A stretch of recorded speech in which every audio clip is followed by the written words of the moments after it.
Dictation start होगी 4 second बाद।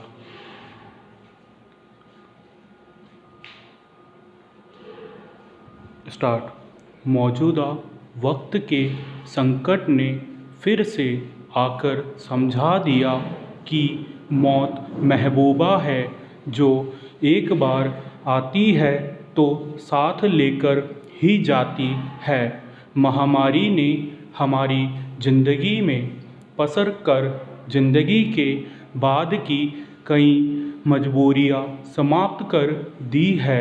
दूसरों की ज़िंदगी पूरी होने के बाद कुछ सामाजिक रिवाज निपटाने के लिए हम कितने औपचारिक होते रहे हैं यह छिपा नहीं है। कुछ समय पहले एक परिचित की मृत्यु हुई थी। काफ़ी लोग शमशान घाट पहुँचे थे। उधर सामने चिता बनाई जा रही थी। इधर कुछ दूर हम जान पहचान के कुछ लोग साथ बैठे थे। उन दिनों चाहे आजकल की तरह बीमार को देखने न जा पाए, लेकिन लोग शमशान में दूर जगहों से भी पहुंच जाते थे। दफ्तर से छुट्टी लेकर दुकान हो तो बंद कर या किसी को बिठा कर आ जाते थे। चिता जल उठने, दाग दिए जाने तक तो बैठते थे। इस बीच लोगों को चंदन की लकड़ी के टुकड़े बांट दिए जाते थे ताकि दूसरी लकड़ी के टुकड़ों के साथ मिलाकर मृतक को लकड़ी देने की रस्म पूरी कर सके। मेरे साथ बैठे परिचित को दुकान से उनके बेटे का फ़ोन आ रहा था। वह जानना चाहता था कि कितना वक्त और लगेगा। शायद उसे कहीं आवश्यक काम से जाना होगा, इसलिए वह हर 2 मिनट बाद फ़ोन कर रहा था। वे उसे बता रहे थे कि बस होने वाला है। पैरा। कुछ देर बाद लोगों ने लौटना शुरू कर दिया था। किसी के घर शोक प्रकट करने जाना एक व्यवस्था सी हो जाती थी। धर्म, जाति, संप्रदाय और क्षेत्र की परंपराओं के अनुसार करना होता था। शोक संवेदना प्रकट करने का भी एक तरीका होता है। नौकरी के दौरान वरिष्ठों के साथ जाते थे। चुप बैठे रहते समय नहीं कटता था। फिर विकास होता गया और शौक प्रकट करने के शुरुआती वाक्यों के बाद यहाँ वहाँ की बातें होने लगती थी। ऐसा किए जाने बारे अगर मृतक के परिजन को पता चल जाता तो निश्चित ही उन्हें अच्छा नहीं लगता। पैरा। पिछले कई वर्षों से कम परिचय रखने वालों, दूसरे शहर में रहने वालों और व्यक्तिगत रूप से न जा सकने वालों के लिए फेसबुक या सोशल मीडिया के अन्य मंचों ने काम बहुत आसान और संक्षिप्त कर दिया है। शुरू में यह ज़रूर अटपटा लगा, लेकिन बाद में यह तरीका सबको सहज, सरल और हर समय उपलब्ध लगा तो कबूल कर लिया गया। RIP यानी रेस्ट इन पीस का संक्षिप्त लिख दे और दिवंगत को शांति प्राप्त हो जाती है। कुछ समझदार लोग शायद दूसरों की बीमारी या उनका मर जाना पसंद करने लगे थे, क्योंकि अनेक दुखदाई सूचनाओं को भी लाइक कर दिया जाता था। नकली आंसू, उदास चेहरा सब उपलब्ध है। दुख और उदासी भरा भाव बिना अभिनय किए प्रकट करने की सुविधा उपलब्ध हो चुकी है। पैरा। सब कुछ डिजिटल होने का फ़ायदा यह हो रहा है कि संवेदनशीलता धीरे धीरे दफन होती जा रही है। अब कोरोना ने जिंदगी में ठहराव लाकर स्पष्ट संदेश दिया है। लगता है आत्मा उतनी परेशान नहीं होती जितना इंसान होता है। आत्मा पहले भी अकेले जाती थी, अब भी, लेकिन अब शरीर छोड़ने भी गिने चुने लोग जा पाते हैं। अधिकतर औपचारिकताएं सिकुड़ रही है। दुनिया छोड़ कर जाने वाले के घर जाकर शोक प्रकट करने वाले कम हो गए हैं। बल्कि कोरोना के डर ने तो स्थिति और तकलीफदेह बना दी है कि अब कोई शोक संतप्त परिवार के घर जाना नहीं चाहता। ऐसे में सोशल मीडिया बहुत साथ दे रहा है। पैरा कई बार ऐसा लगता है कि महामारी कहीं यह संदेश दे रही है कि जीवन को पुनः सादगी, सरलता और औपचारिकता से दूर होने की ज़रूरत है। लेकिन दुख की घड़ी में जताई जाने वाली संवेदना भी तो सरलता का उदाहरण है। कथाकार कमलेश्वर की कहानी है।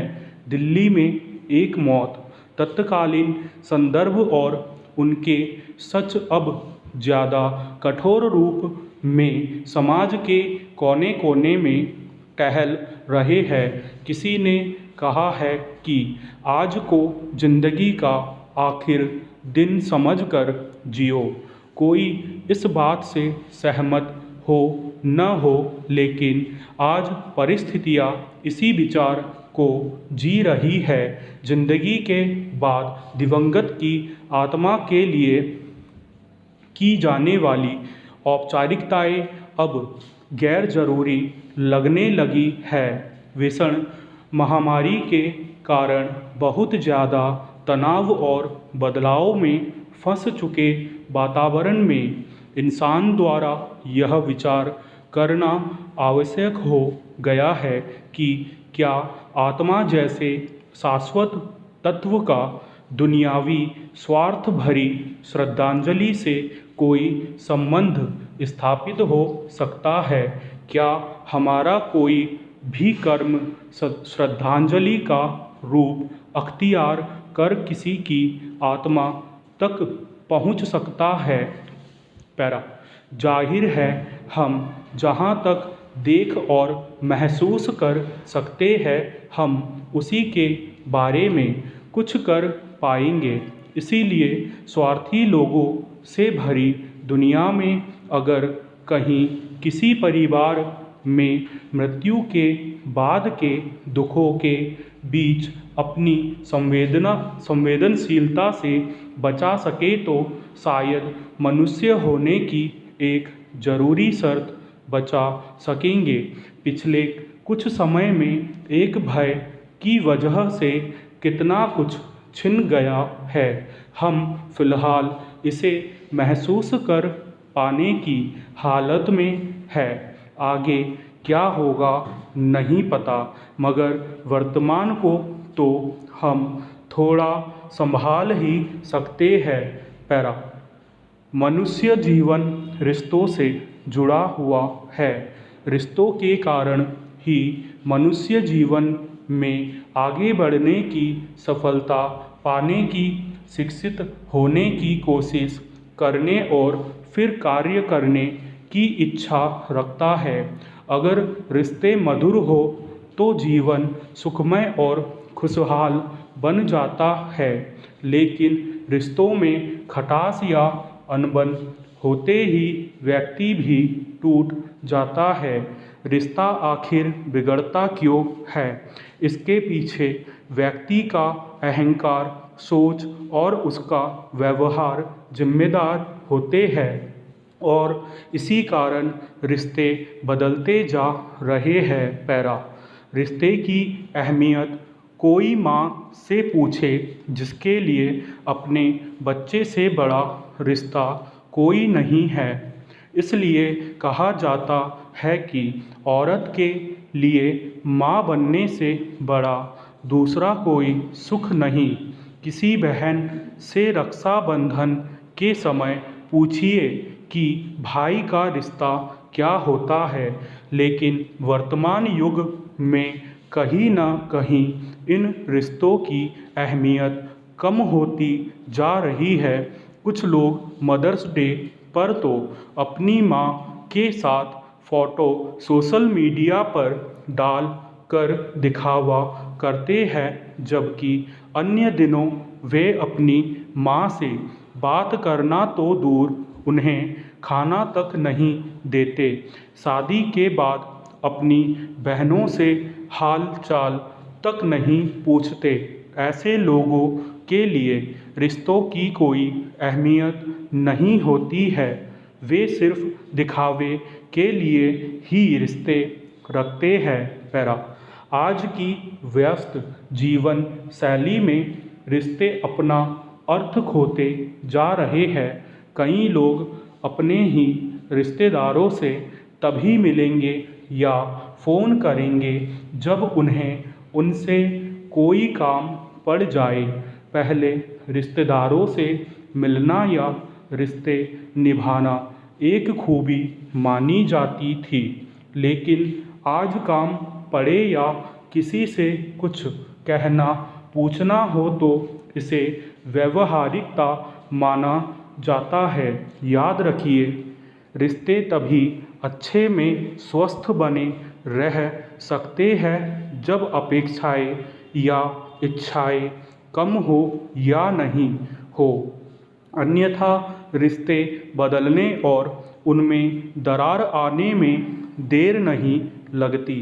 फिर चाहे वह रिश्ता कितना भी मधुर या घनिष्ठ क्यों न हो। नई पीढ़ी को चक्रव्यूह में फंसे रिश्तों की अहमियत को समझना चाहिए। स्टॉप।